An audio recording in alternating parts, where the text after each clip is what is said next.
There are a lot of memed up videos on the internet that capture handshakes turning bitterly awkward. But for as long as I've lived, there were not many moments I can remember when I had one. Granted, I haven't had many opportunities. So although I find watching these videos hilarious, I could not empathize with the lamentable saps, and there has to be a reason for this gap in my recollections. I acknowledge that selective memory is a thing, but I just left it up to I must be doing something right. So I wanted to make a PSA of sorts, and we'll start by gathering empirical data on why handshakes fail in the first place from already existing samples. Let's start with an obvious one.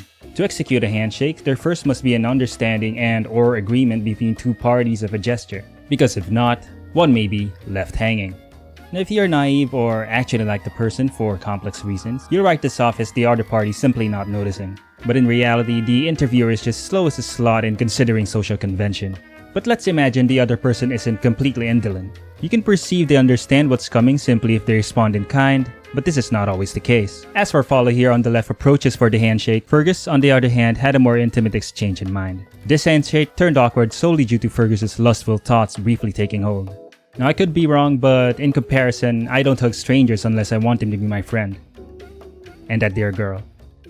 Now in this clip, the Mexican, Canadian, and American world leaders were audibly instructed to handshake. As we're about to find out, this is also not enough to ensure things go smoothly. The first handshake went well, but Mr. Trudeau got greedy by trying to shake both hands simultaneously. And this is also why we can't have good things. We only deserve worse things, so we got Trump. In all our practice, once hand contact is made, all those subtle mechanics are to be applied. Consider the firmness of your grip, the duration, and of course the motion, which I don't think traditionally involves trying to dislodge someone's shoulder. In fact, he does this often enough that others are making up counter moves like the president of Tajikistan. Subtle.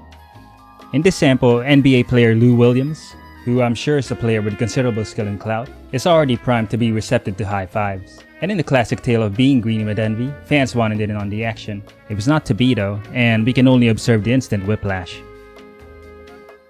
Oh, those are his teammates? Even better. This is also a rare case in which more than one person is left hanging, which as it turns out is a recipe for more cringe. Pride is on the line here though, so the black guy resorts to save face in any way.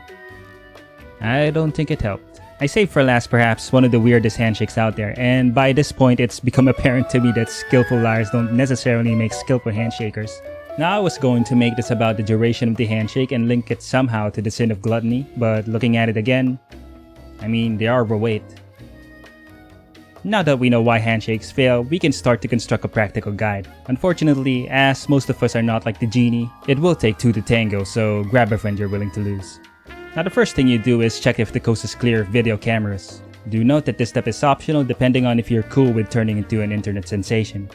Next, whoever the instigator is will have to get the attention of the other, and you can be pretty liberal with how you intend to get it. Now upon raising your hand within reach of your partner, it'll help to pretend your hand as a bullseye because this is often where handshakes fall apart.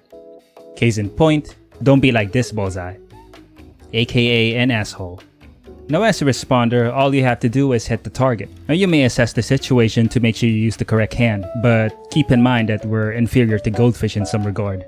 Next is the motion, which is a variable when it comes to handshakes, but try not to think about it, by letting the other take the lead and let go as soon as possible.